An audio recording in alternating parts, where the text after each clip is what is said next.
So I welcome you all for this the last session of the day, the valedictory session, and it gives me immense pleasure and delight to welcome the participants for this, welcome the speakers and the dignitaries for this valedictory session. First of all, I'd like to welcome Dr. Rajesh Ramachandran sir, the Pro Chancellor of AMET, who will deliver the presidential address.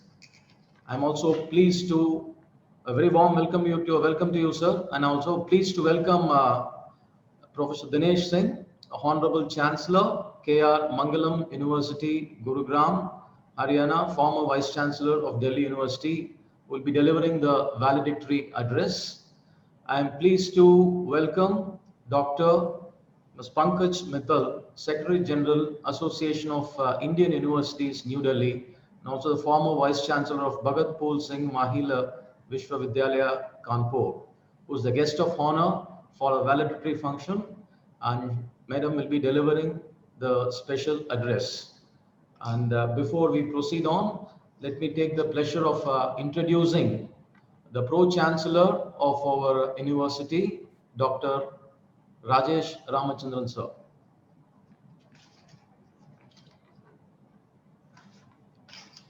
May I request the team to post the profile.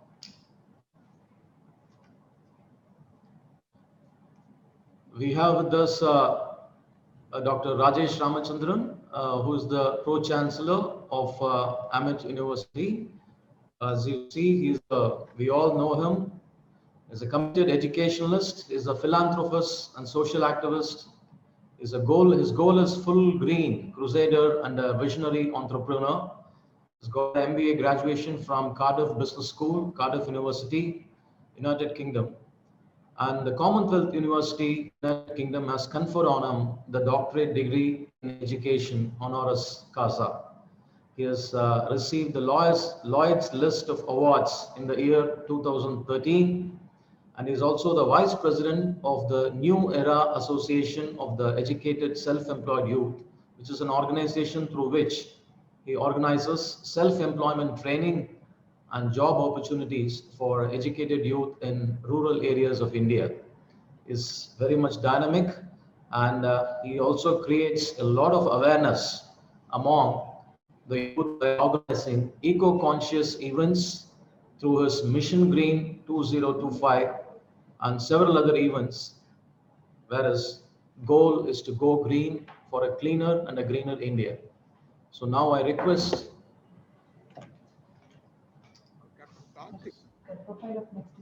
yeah.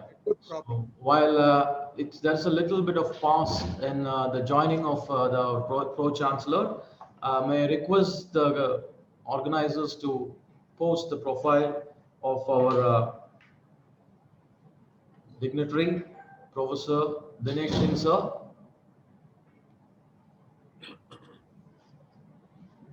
Yeah.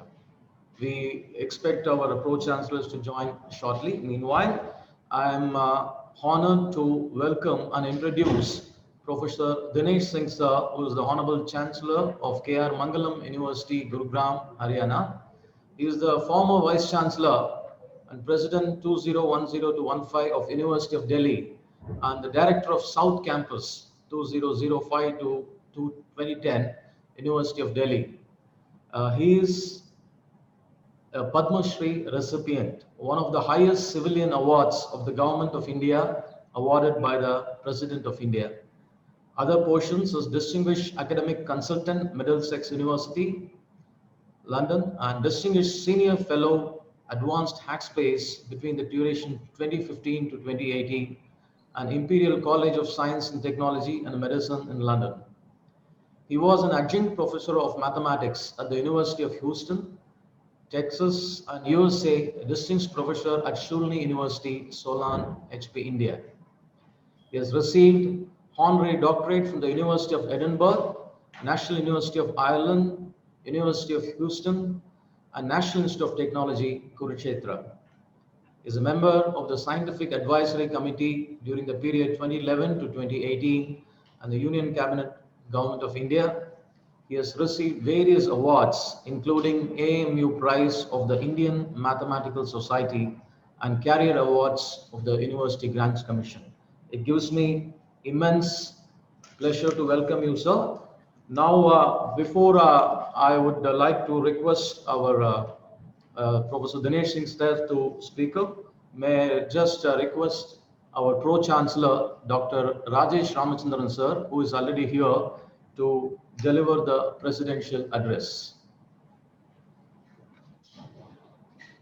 Over to Pro Chancellor, Dr. Rajesh Ramachandran. Thank you, Captain. Thank you so much. Good evening, one and all.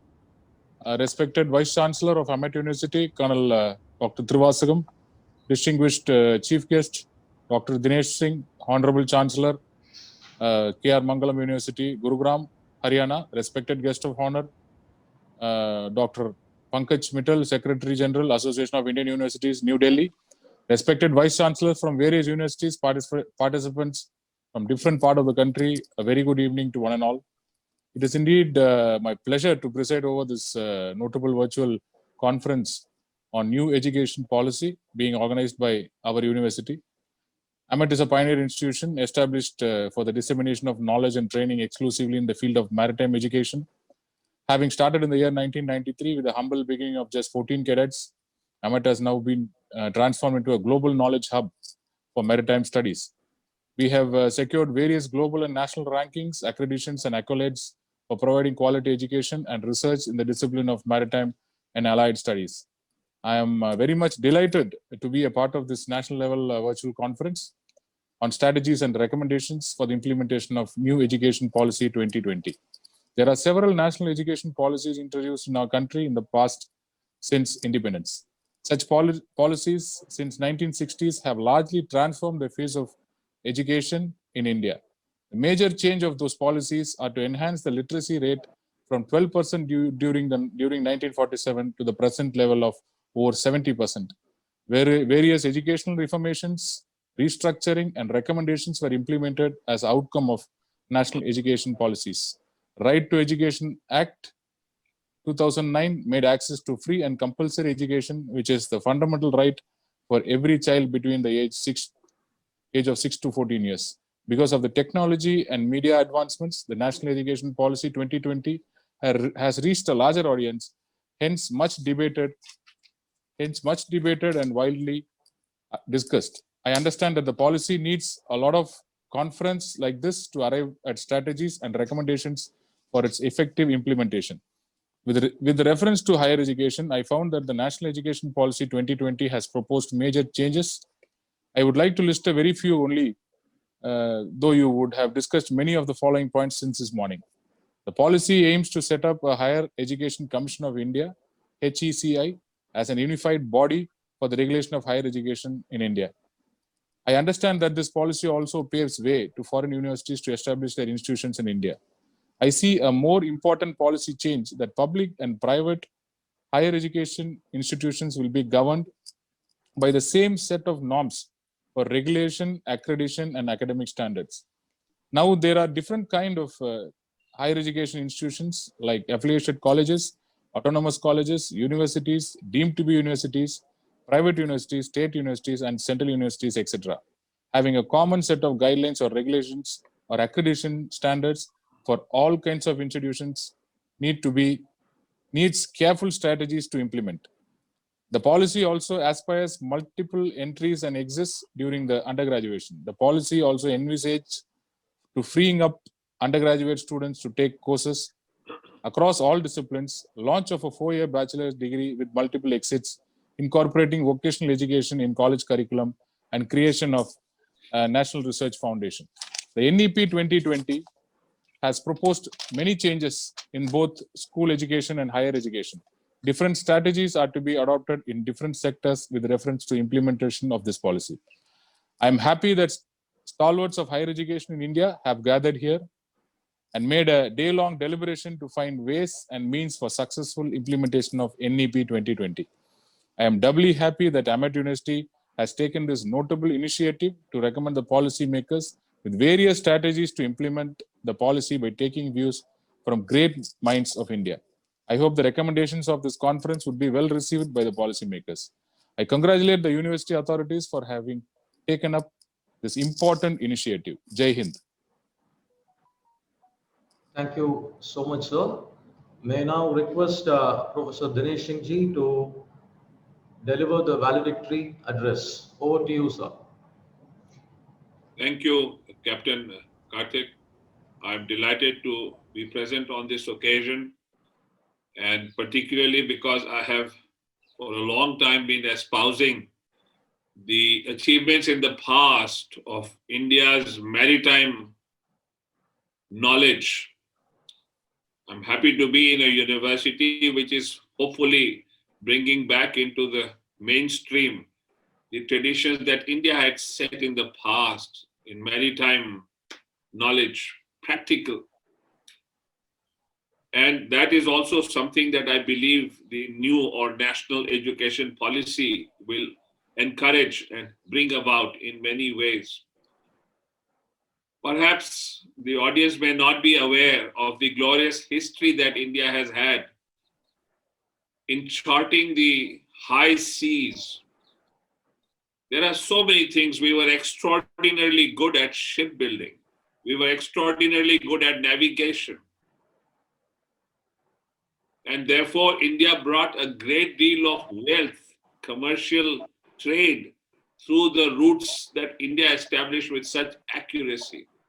At that point in time, when European ships used to get lost in the high seas because they did not know how to determine position at sea, Indian merchant ships used to travel with great accuracy. So when Newton tells the British Parliament, this is Isaac Newton, perhaps one of the greatest minds that has ever lived, when he tells the British Parliament that at this point in time, science knows no means of determining position at sea, that statement had completely missed the fact that for a few hundred years before, since before Newton's time, Indian ships used to traverse the Indian Ocean and also in the other direction with great ease because they used to use knowledge that came out of our institutions of knowledge in India. I speak specifically of one instrument called the Rapalgai or the Kamal that allowed a sailor, a navigator at sea to determine position. So when Vasco da Gama was looking for a sea route to India, he did nothing to discover the sea route. Indian ships used to cross the Indian Ocean all the way to Africa and even beyond, repeatedly. And they knew the route very well because they were using the Rapalgai. This instrument is based on a mathematical idea. And so all Vasco da Gama did was that he picked up an Indian navigator by the name of Khana in Africa. And the navigator brought Vasco da Gama straight across the Indian Ocean into Kerala. So the maritime history of India is extraordinarily remarkable. And I'm happy to be noting that your university has made efforts to bring that back into the centerfold. The national education policy has done well to look at things in a transdisciplinary manner. That is why I believe that whether it is maritime education, whether it is maritime knowledge, whether it is knowledge in the pure sciences, whether it is knowledge in engineering, whether it is knowledge in the humanities, they are all interdependent. Everything builds from everything else. And that is one of the best features of the national education policy that I believe we would do well to imbibe. There are many other great features, but let me just quickly dwell on this business of transdisciplinarity.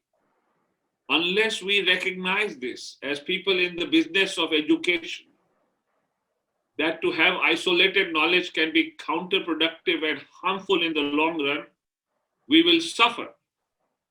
And what do I mean by that? So I will give you some simple illustrations.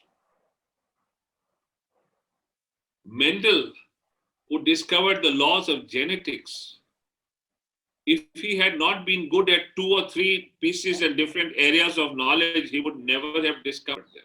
Why do I say that? To begin with, Mendel was extraordinarily good with his hands. Therefore, he could breed as a gardener generation after generation of the pea plant. That required some enormous practical skill and use of hands.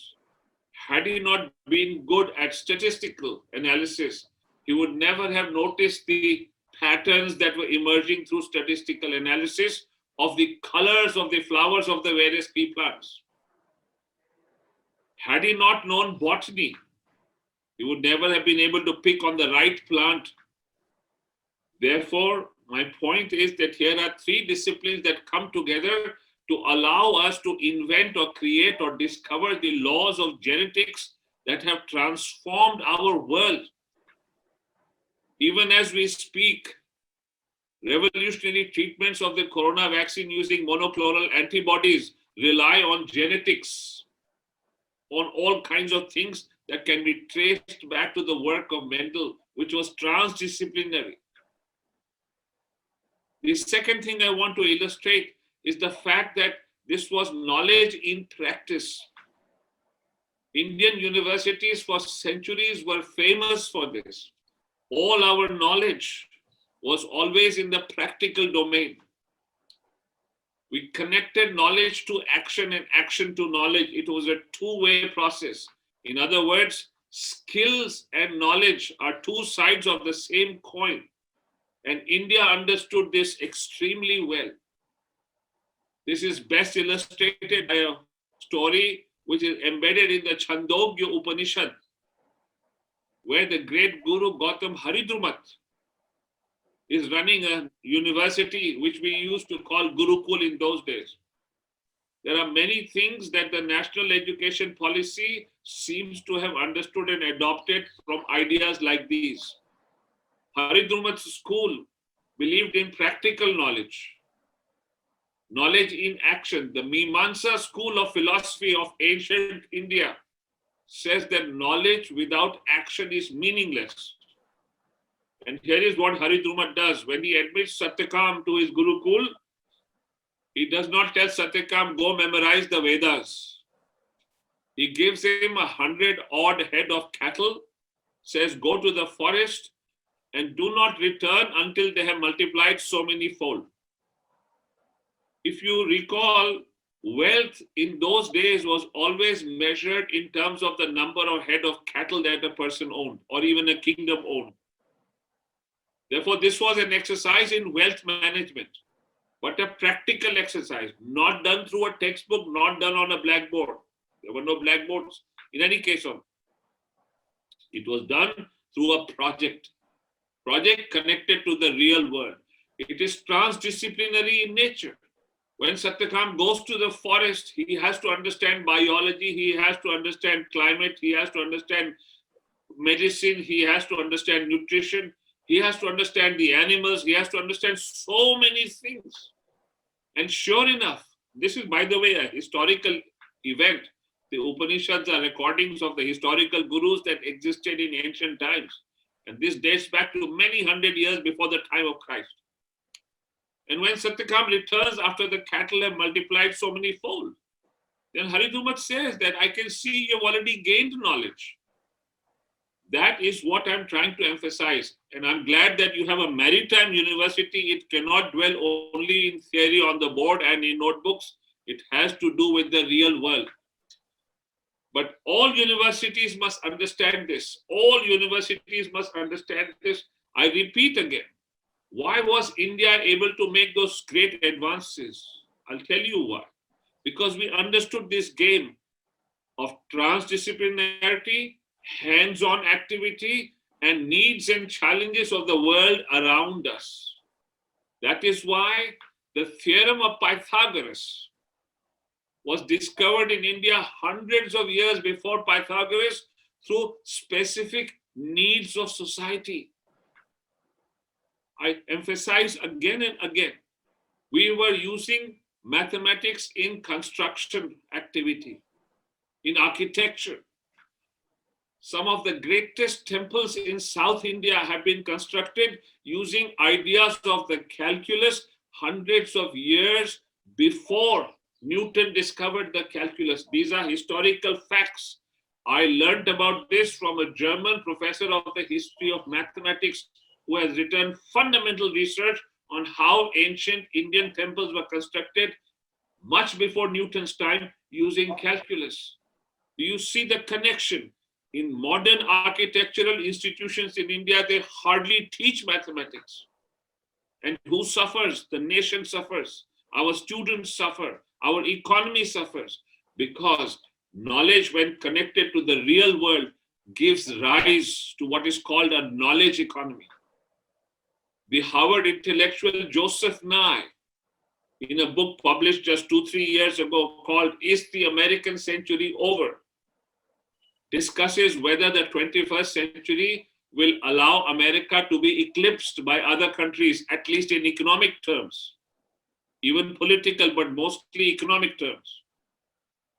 And then he gives the reasons why America will not be eclipsed.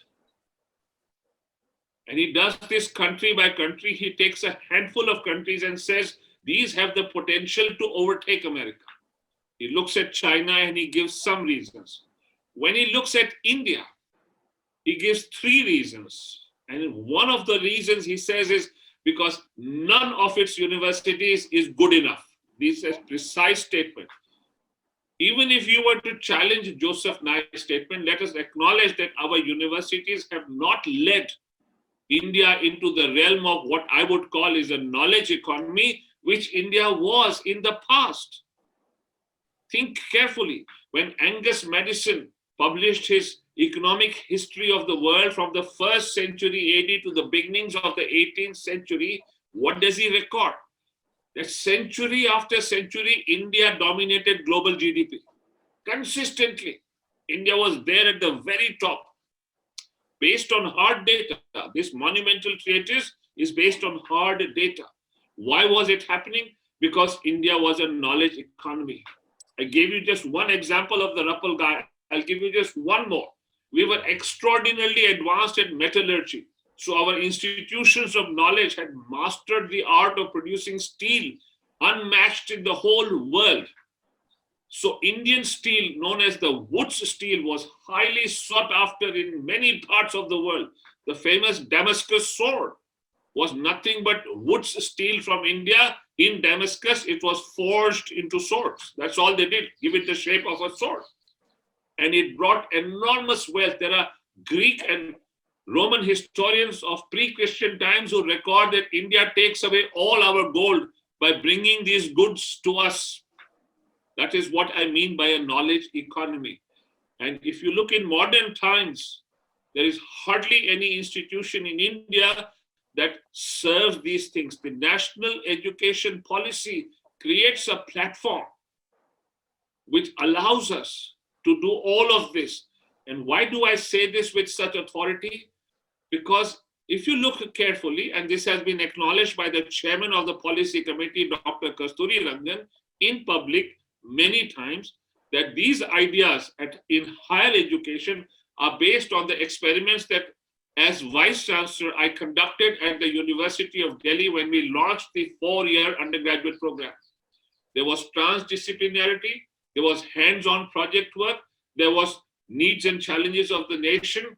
All of these were built in together in a practical manner, and we allowed much flexibility, multiple exit options. You can specialize as you go along and move in different directions, broaden your base, or as you move, just stay very narrow at the highest and final levels, so on and so forth. The flexibility. Those are the things that we must imbibe. And why do I say that? The national education policy cites the examples of good institutions of the West. Just pick any one of them. Let's look at Stanford. Do you know that in 2012, there was a major study of the ecosystem around Stanford in the geographical area in California around Stanford? There were more than 4,000 companies running in that area, all based on knowledge ideas that were directly traceable to Stanford University. Google is a prime example. It comes from the corridors of Stanford University. And did you know that in 2012, the total economic might of that region around Stanford University, I'm just talking of the geographical region around Stanford University, was almost $3 trillion, just that one region. That is the power of a knowledge economy. And believe me, it works. When we set up the 4-year program, we allowed entrepreneurship to be part of the curriculum so that you gain credit, whether you are studying mathematics or you're studying history, you are encouraged to be entrepreneurial and gain credit for your degree through that work. And we spawned many startups. As I speak with you, news has arrived to me from the United States that one of the startups that was spawned in my time has raised multi-million dollars in the US. In the South Campus of the University of Delhi, we set up a startup park for electronics-based startups. Right now, I asked for the valuation of the startups over there. It runs into more than 50 crores. These are the things that give you an economy at a sustainable level. It encourages and inspires your youth. It raises awareness all around and well-being in society. And it is the prime duty of universities to do this. And nothing will happen unless our leaders of university systems, in other words, vice chancellors, have the necessary sense of purpose, the determination, the boldness, and the imagination to take the best features of the national education policy and put them into the framework of the institutions and take them forward. So with these words, I once again commend your university for organizing this event, and I'm really happy to have been given this opportunity to speak to you. Thank you very much. Thank you so much, sir, for that energetic and enlightening valedictory address. We are indeed pleased to listen to you, sir. Thank you so much. Thank you.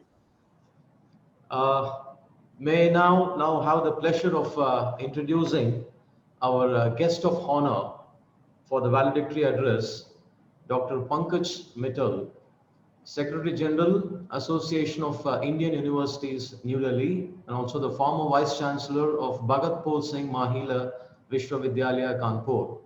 Madam has served the higher education sector, especially university education, for over 3 decades at the apex regulator of higher education and University Grants Commission of India.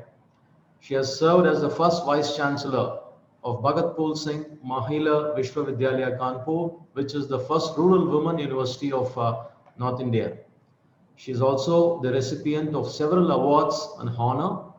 To mention a few: Fulbright, Nehru Scholarship Grant for Educational Administrator, President of India Award in 2017, Honorary Doctorate from Karnataka State Women University, Bijapur, Karnataka, first Padma Shri Subhashini Devi Award in 2018, and Quimpro Gold Stand Award for Leadership in Education for year 2018.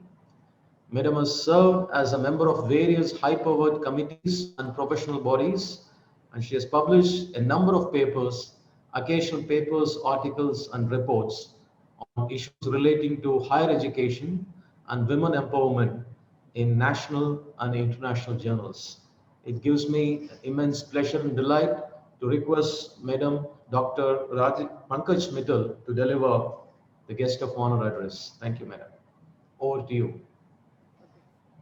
Thank you, Captain Karthik, for a rather very generous introduction. And I would also like to thank Captain Thiruvasagam, Dr. Thiruvasagam, who is the Vice Chancellor of AMET University and also the Vice President of AIU.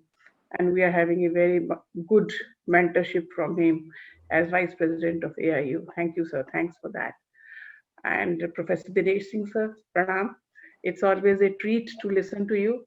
Whenever I listen to you, I keep on wondering that how many books you have studied and how much vast studies you have made, that on every topic you have so many stories to narrate, and just, I mean, it is such an intellectual treat to listen to you. So thank you, sir. Thanks a lot. Now, coming to the national education policy, we have heard a lot about national education policy, that it is a forward-looking policy, it's a very innovative policy, it is a student-centric policy. But the main issue is implementation, because all the good policies, they'll be just decorating the libraries or the almirahs or the rooms of the vice chancellors unless it is implemented in letter and spirit. So the crux lies in the implementation of the national education policy. And for that, I would also like, it is my personal opinion also, that the recommendations, although they are very, very good, a lot is required in implementation.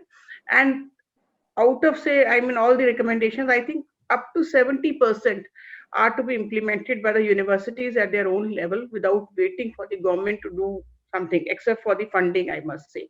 Because funding has to come in a big way from the government if the policy is to be implemented. But otherwise, apart from that, say, establishing HACCI and the 4 verticals, apart from establishing National Research Foundation, or maybe arranging the required funding or 6% of GDP to the education, most of the work when most of the onus of implementation lies on the shoulders of the universities. Now, how and what the universities need to do for implementing the national education policy? First and foremost, I'll cover from the restructuring of higher education institutions and how they have to be restructured, then how the programs have to be restructured, what has to be done for the faculty. Like this, I'll go one by one in around 10-15 minutes. When we come to restructuring of higher education institutions, policy does say that the universities should be either research intensive universities, teaching intensive universities, or degree awarding colleges. Now, it is for the university to decide themselves. It is not the government to decide whether you will be a research intensive or a teaching intensive university. The university has to decide themselves, maybe through their Board of Studies, Academic Council, or EC, that what type of a university they want to become. They have to see their student profile, their faculty profile, their research profile, the location of the university, type of industry around the university, then what type of industry, what type of university they want to become, whether they want to become a research intensive university or a teaching intensive university. Like Professor Dignesh Singh was talking about multidisciplinary universities, and the policy says that every university has to be multidisciplinary. Now, every university cannot be having every discipline in the world in the university. They have to be multidisciplinary, but they have to decide on priority that what type of disciplines they will like to start in their university. So that work has to be done right now. You have to decide that what all disciplines are good for your students, in what all disciplines you will be having good students coming to your university. Looking at the industry profile around the university, what type of disciplines you should be added to the university. So you have to decide whether you have to be research intensive, whether you have to be teaching intensive, what type of disciplines you have to add, and for adding those type of disciplines, what type of, say, resources are required in terms of teachers, in terms of books, in terms of equipment, in terms of funding, and then prepare an institution development plan. Because institution development plan has to be a vision document for 5 years, 10 years, 15 years, 20 years. And again, that is to be prepared by the universities right now. So all the vice chancellors, vice chancellors of our universities, they have to decide that what will be the vision of the university, say 5, 10, 15, 20 years from now, and then incorporate all that in the IDP, that is institution development plan, indicate what type of university you want to make, and then proceed further. So the onus lies on the university. Similarly, the policy talks about abolition of affiliation system.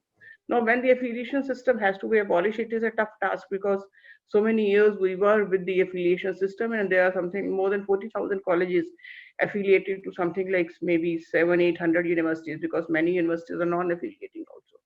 So if they have to become non-affiliating universities, means the state affiliating universities, if they have to become non-affiliating universities, what do they have to do? And especially, this will also have a financial repercussion, because affiliated colleges give a lot of funding to the university in terms of affiliation fee as well as the examination fee.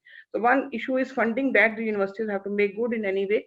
But then if you want to make the colleges as autonomous colleges who can give degrees on their own, you have to do their capacity building. From day one, the colleges cannot be awarding the certificates or the degrees on their own. There has to be a lot of hand holding. I mean, we can leave about best colleges like in Delhi University, we used to have Hindu, we used to have Stephens.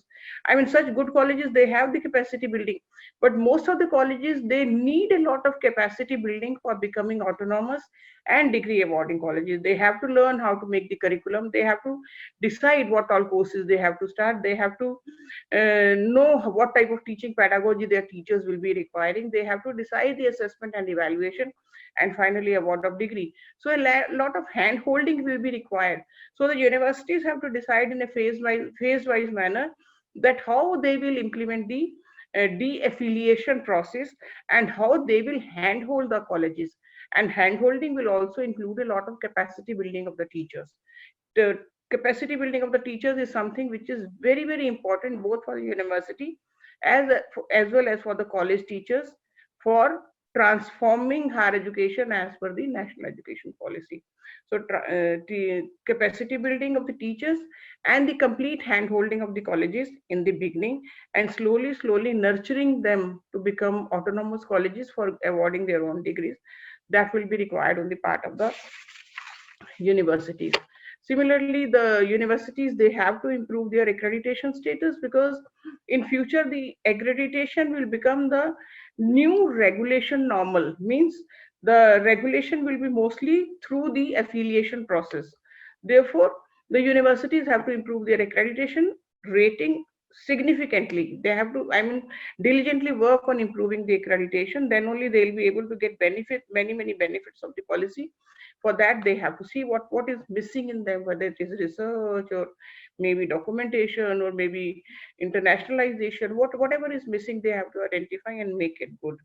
And then the policy very clearly states that the universities will be given a lot of autonomy, a lot of independence. For example, they are talking about the board of governors, that every university will be having a board of governors which will be governing the university in an independent, autonomous manner, including the appointment of the vice chancellors. Because for a long time there were so many complaints with regard to political interference in the appointment of vice chancellors.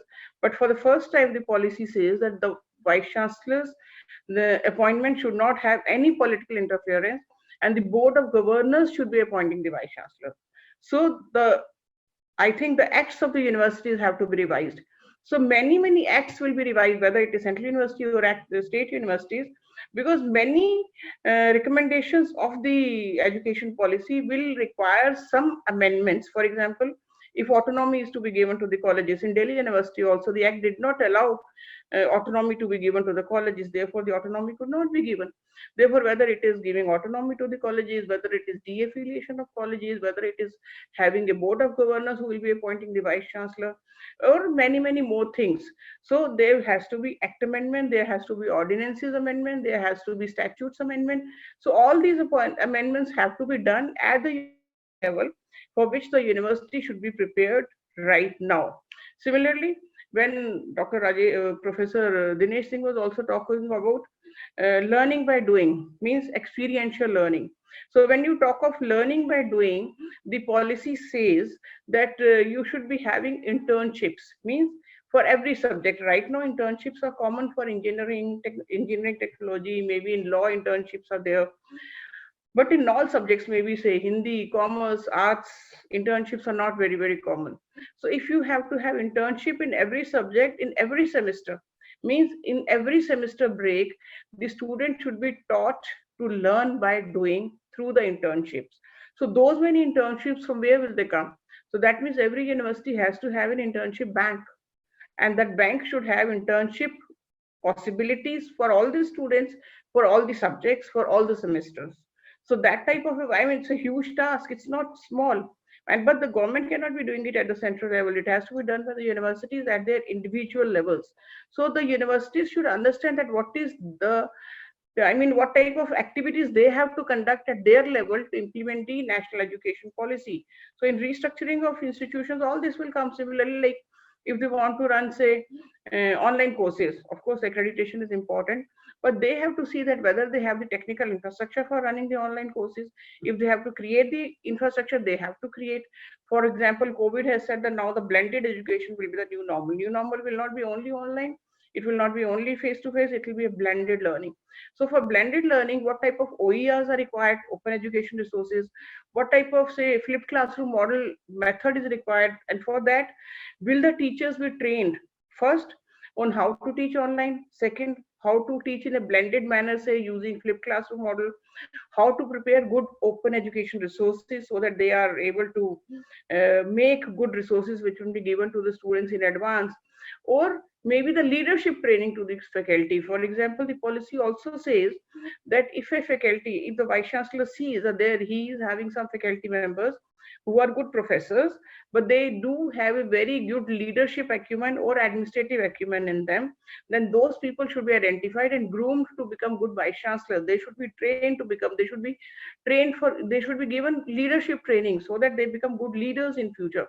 So all these works are to be taken care of by the universities, including introducing a lot of sports and culture. There are universities that where sports and culture is not given a lot of importance, but when we talk of holistic development, we have to give importance to value education, sports, culture, holistic development of the student.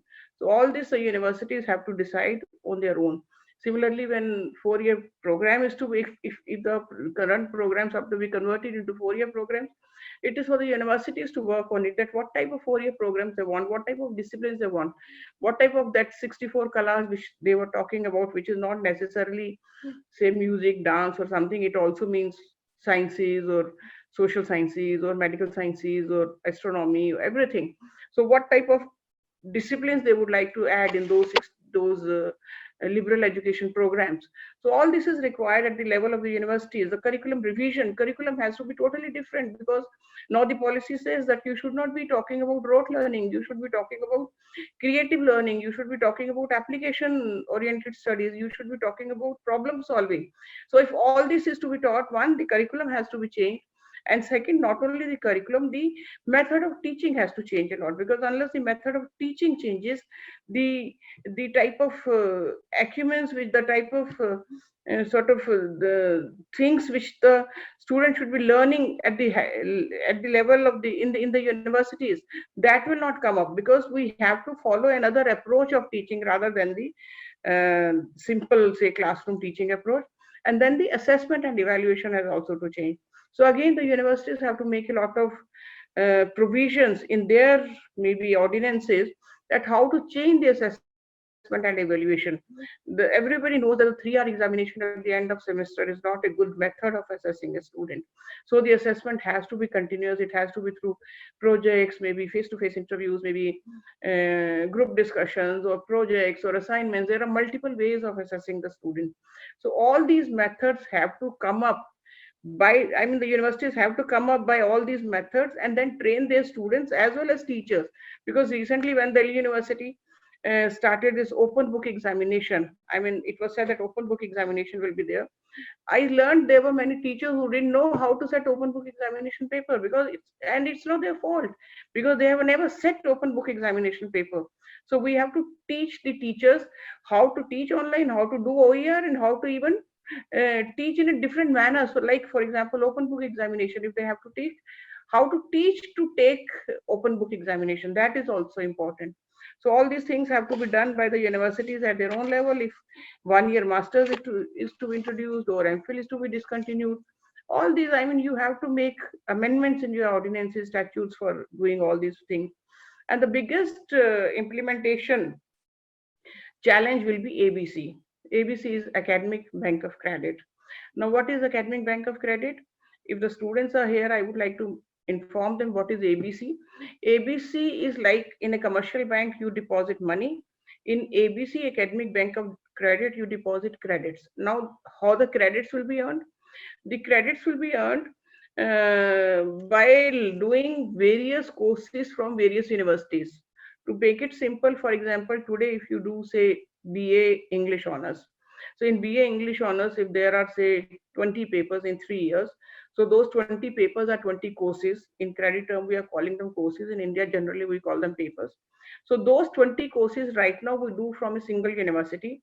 But after this ABC, those 20 papers or 20 courses can be done from, say, 10 or maybe 5 or maybe 3 multiple universities. So you can do 3 courses from JNU, 5 from say Delhi University, 2 from Jamia, 1 from AMET. Like this, you can do from multiple universities. And as soon as you do a course, then you go to the ABC where your account is there and say that I have done this course from this university with these many credits. So the ABC in your account will deposit those credits, and so you keep on accumulating the credits. And when you say reach a threshold number of credits, for example, say for graduation around 120 credits are required. So when you say have accumulated 150 credits, out of which 120 are relevant enough for getting a degree, so then you go to the university from where you have done maximum number of credits and tell them that I have received these 120 credits and I want a degree. I mean, they should be redeemed into a degree. So those credits can be redeemed into a degree, and your account out of 150, 120 will be redeemed and 30 credits will remain. So you can be getting a degree from multiple universities. That means it will be a degree by a single university, but in which the courses have been done from the multiple universities. So for this, again, if you want to implement this, of course, the government has to create a special purpose vehicle for creating this ABC. But the universities have to prepare in terms of one, having provision for giving admission to students in courses in addition to the programs. Regular programs will of course run, but in courses also admission should be possible. Similarly, when you talk of multiple entry exit, you should be able to sort of reform your curriculum in such a manner that each curriculum is a capsule, each year's curriculum is a capsule in itself. Because if you want to give a certificate or a diploma after 1 year or 2 years, so that the student can come back after say 10 years to study, then the student will be getting lateral entry. So the provision of lateral entry has to be there, the provision of exit has to be there, the provision of reforming the curriculum in a complete capsule. I mean, every year as a capsule has to be there. You have to have the provision of even redeeming the credits of different universities for giving a degree. If a student comes to your university and says that, okay, I have done these many credits from the ABC and I have these credits with me, so you should have a provision of redeeming those credits into a degree. So at the university level, multiple functions would be required, and only the university is the one which has to implement these, and they have to start right now. Because unless they start right now, the policy, the thrust will be lost, and slowly the implementation will be lost somewhere. So today itself, or right now, you have to start that what type of courses you want to start, what type of university you want to become, what type of a university you see yourself, say 5, 10, 15, 20 years after, and what type of administrative arrangements you have to make in the university to implement these type of recommendations. Similarly, for internationalization, I mean, the policy for the first time is promoting internationalization in a big way. But if you want to implement internationalization in your university, what do you need? If you want to set up a campus abroad, which courses you want to take abroad, which country you want to go to, you have to decide right now. You have to have an international office in your university as recommended in the policy. So all these recommendations are to be implemented at the university level. And I certainly feel that if universities on their own decide to implement the policy, then nobody can stop them from implementing the policy. And policy, if implemented in letter and spirit, does have the potential of transforming the Indian higher education space. So my appeal to all the vice chancellors present here, that please, within your own universities, try to implement the policy in the best possible manner and in the fastest possible manner. So with this, I'll again say namaskar to all and end my talk here. Thank you very much. Thank you. Thank you so much, madam. It was indeed insightful to listen to you and enlightening us on the finer aspects of implementation of this NEP 2020. It was indeed interesting to listen to both of you and Professor Dinesh Singh sir, who has also taken us through the history of navigation and enlightening us with so many things which were, I could personally hear it for the first time. So I thank Professor Dinesh Singh for that as well. Now it's my duty to call upon our Pro Vice Chancellor, Dr. Manoharan sir, who will summarize the conference recommendations to the gathering. Over to you, sir, Dr. N. Manoharan sir. Good evening to all of you. The National Education Policy 2020 is an excellent directional policy document which aims for national advancement promotion of intelligence, the national level virtual conference on strategies and recommendations for the implementation of National Education Policy 2020 held on 23/11/2020 through online mode organized by AMET University makes the following recommendations. Number one, the curriculum to be embedded with Indian value system, constitutional and democratic values. Also, it is very much important to upgrade the curriculum such that it has a connect with the industry expectations. Number two, the policymakers have to work towards holistic education by including studies on the environment, pollution management, waste management, marine insurance, port management, and marine surveying, etc. And number three, we need to focus on laying a strong foundation among the learners with conceptual learning, critical thinking, analytical abilities, clarity of thought and expression, communication skills, lifelong learning, and also to prepare faculty to deliver of all these things. Number four, while implementing the inclusion of regional languages in the higher education system, we need to have a standard norms for faculty appointments, teacher eligibility tests to be mandated to ensure the quality. Number five, while the policy aspires to enhance the gross enrollment ratio, care should be taken in the following aspects. One, increasing the duration of the basic degree from 3 years to 4 years may affect the gross enrollment ratio. Number two, national testing agency may be an additional burden for students from rural and underdeveloped areas, a country like India. Multiple entry exit options may lead to dropout students due to various reasons. Number six recommendation, first has to be made on maritime programs with reference to incubation, innovation, and startup to match with the visions of the policy, which is not there at present. The models of the best performing states of India needs to be taken into consideration to draw mechanism for implementation of National Education Policy 2020. The state, central, private deemed to be universities ought to be funded in proportion to their enrollment ratio. Number nine, to increase the gross enrollment ratio, the policies and plans of the states of India which have higher gross enrollment ratio than the national average to be adopted nationwide. Federal system of approach need to be given prime emphasis in developing strategies to implement the National Education Policy 2020. For example, plans like free bicycles, 69% of reservation in admissions, free laptops, etc. by the state of government of Tamil Nadu. Number 10, all the states in India should have a representation in the Higher Education Council. Number 11, implementation may be a phase-wise manner. Implementation of policies need to be executed on need basis without any emergency or urgency. Number 12, multidisciplinary universities to be promoted.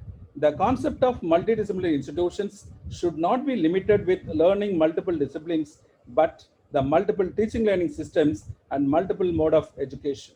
Number 13, though the policy has been made with wide consultation with all the stakeholders, experts are to be consulted while planning and implementing multidisciplinary education system, which is the order of the day. The General Education Council has to take a wide consultation to develop framework of implementing multidisciplinary education system. Number 14, plan for implementation of multidisciplinary education system should consider the following verticals in which the inputs to be made: curricular framework, mindset of the learners, pedagogy to be aligned, then evaluation of tools. Then number 15, National Education Policy makes recommendations for motivating, energizing, and building capacity of faculty through clearly defined, independent, transparent recruitment, freedom to design curricula or pedagogy, incentivizing the excellence, then movement into institutional leadership. More faculty development programs to be organized in multidisciplinary and cross-disciplinary areas. Number 16, more research to be done on how to implement clustering of the colleges or the universities. We also have to find the modalities of how we should include the existing add-on certificates diploma and value-added courses into the 4-year degree programs, which is proposed to have multiple entry-exit opportunities with certificate, diploma, or degree based on the duration of study. Funding mechanism to be made clear for promotion of research through National Research Foundation. Number 18, research integrity cells ought to be established in every institution in India to promote the research culture. Number 19, restructuring of governance system need to be implemented to suit the local needs of the country. Number 20, need to understand the leadership issues while restructuring the governance systems. Number 21, flexibility, freedom are to be ensured to all the levels of governance system with applicable accountability. Number 22, educational leaders and academicians need to be trained in financial management also. Number 23, equal opportunity, effectiveness, accountability, and transparency to be ensured in governance and leadership. Number 24, consensus and orientation in academic governance need to be maintained. Number 25, open and distance learning to be expanded. Online courses, digital repositories, funding for research, improved student services, credit-based recognition of MOOCs to be taken to ensure it is at par with the highest quality in classroom programs.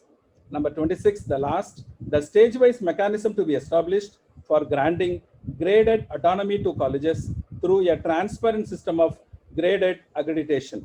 Higher education to have a rationalized institutional architecture with large, well-resourced, vibrant, multidisciplinary institutions providing high-quality teaching, research, and community engagement.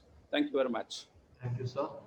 And I'm also pleased to request you to deliver the vote of thanks for this valedictory session, sir. Yeah. Good evening once again to all of you. Most respected Honorable Chancellor, most respected Pro-Chancellor, Vice Chancellor of AMET University, distinguished Vice Chancellors, officials from various organizations, guests, invitees, registrar, joint registrar, faculty members, executives, administrative staff, support staff, students, ladies and gentlemen.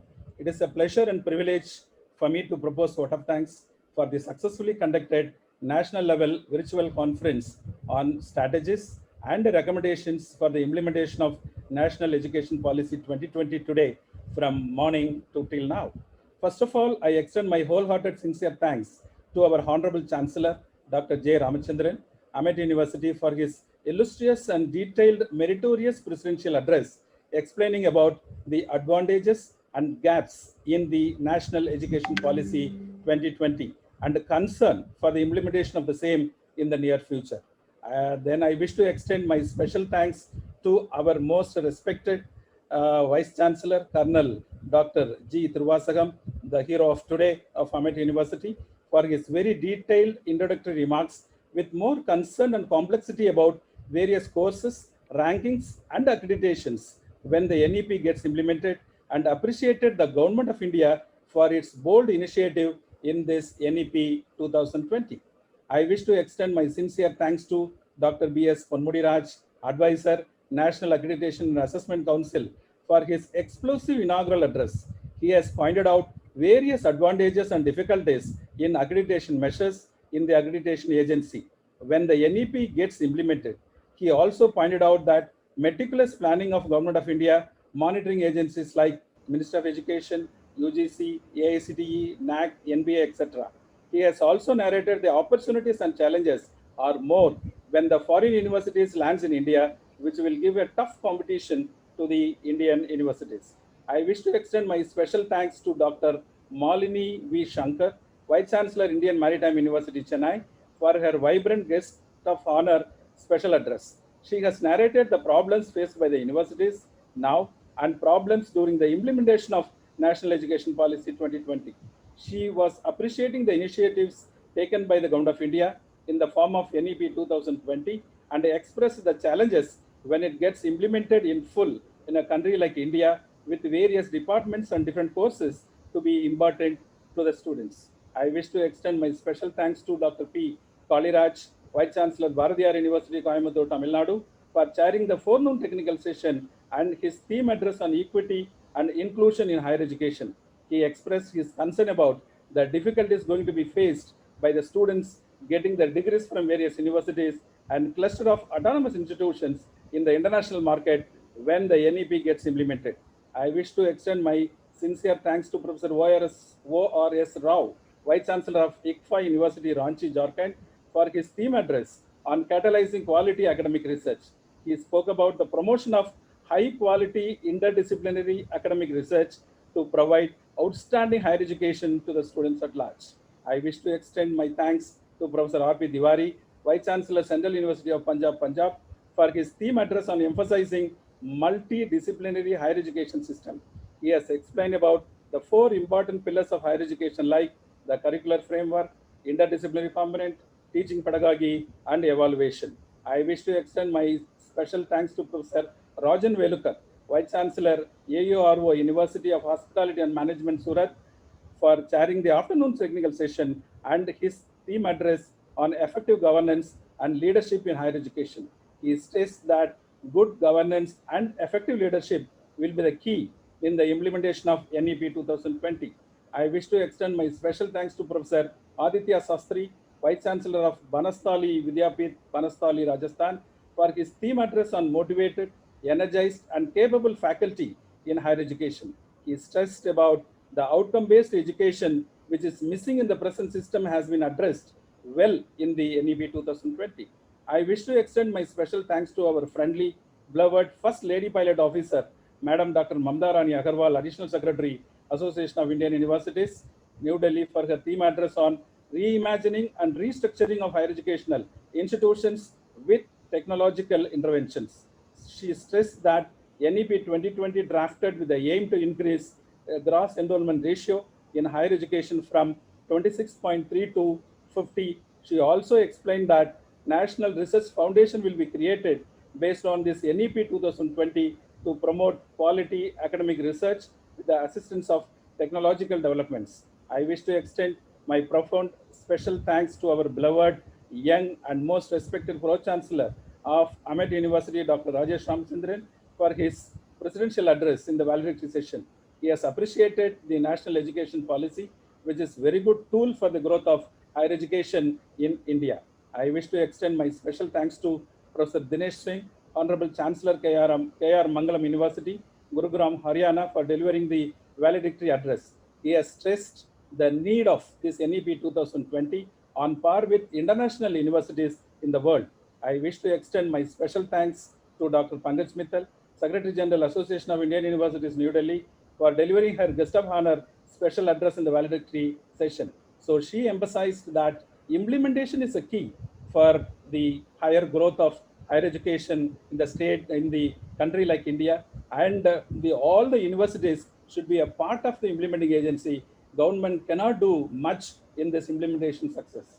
And I will conclude the vote of thanks with my following views. Let us see, enjoy, and be a part of new developed India with more gross enrollment ratio on par with other developed countries in the world, with new with new national education policy 2020, with research universities, teaching universities, and autonomous colleges, which was well drafted by the eminent team of experts headed by Dr. Kasturi Rangan, the former chairman of ISRO. Let the present complex nomenclature of higher educational institutions in the country as deemed to be university, affiliating university, unitary university, and so on and so forth are phased out in a phased manner, and the universities should be characterized as only public, private, or private aided, and as multidisciplinary research universities, type 1, or a comprehensive teaching universities, which is type 2. By 2032, all the higher educational qualifications, including all the degrees and diplomas, shall be granted only by the accredited type 1, 2, 3 institutions under National Education Policy 2020.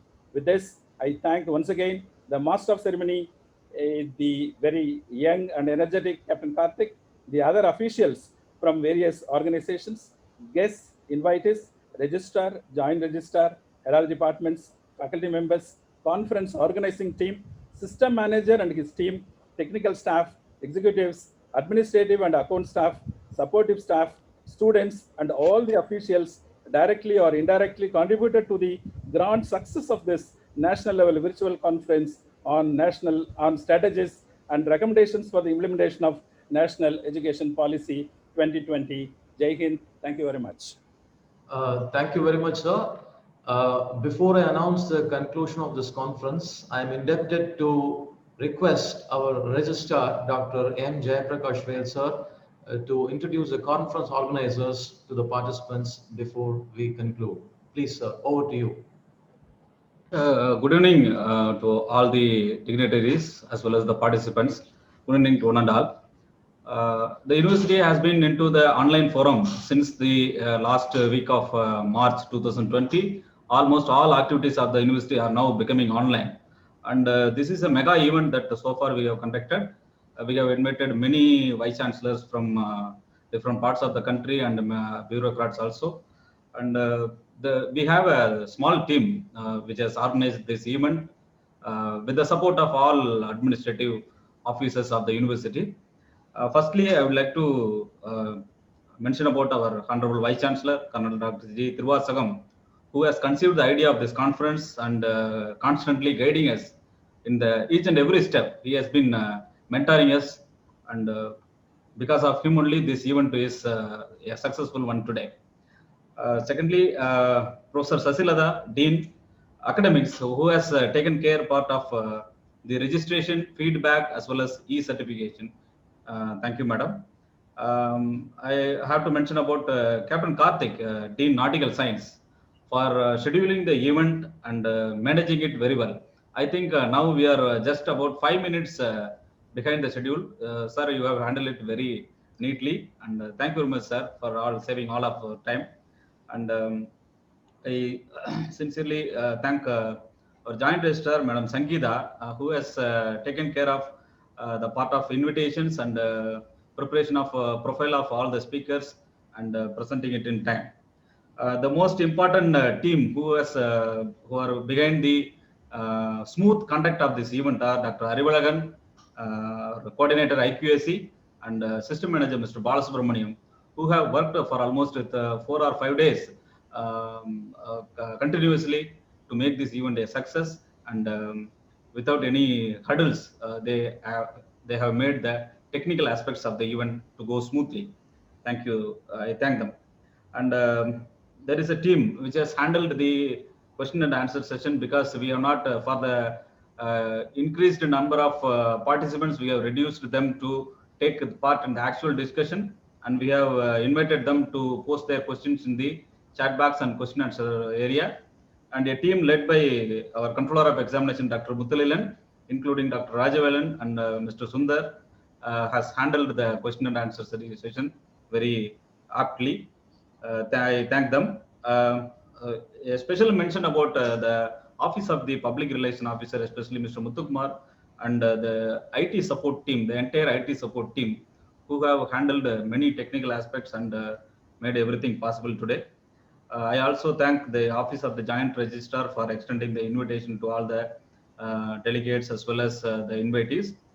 And I thank Professor Manogaran, our Pro Vice Chancellor, has presented the recommendations and also presented the vote of thanks. Thank you very much, sir. And lastly, myself, I have coordinated with the invitees and I have involved in the documentation of the proceedings also. Myself, Dr. Jayaprakash Vail. Thanking you one and all.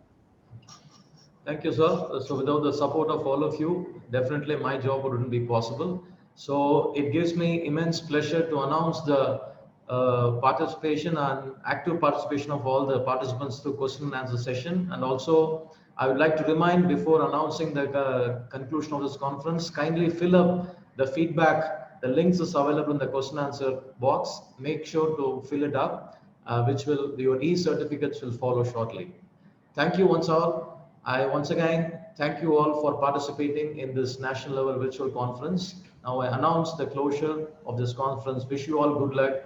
Please stay safe, and thank you all. Good evening. Jai Hind. Thank you.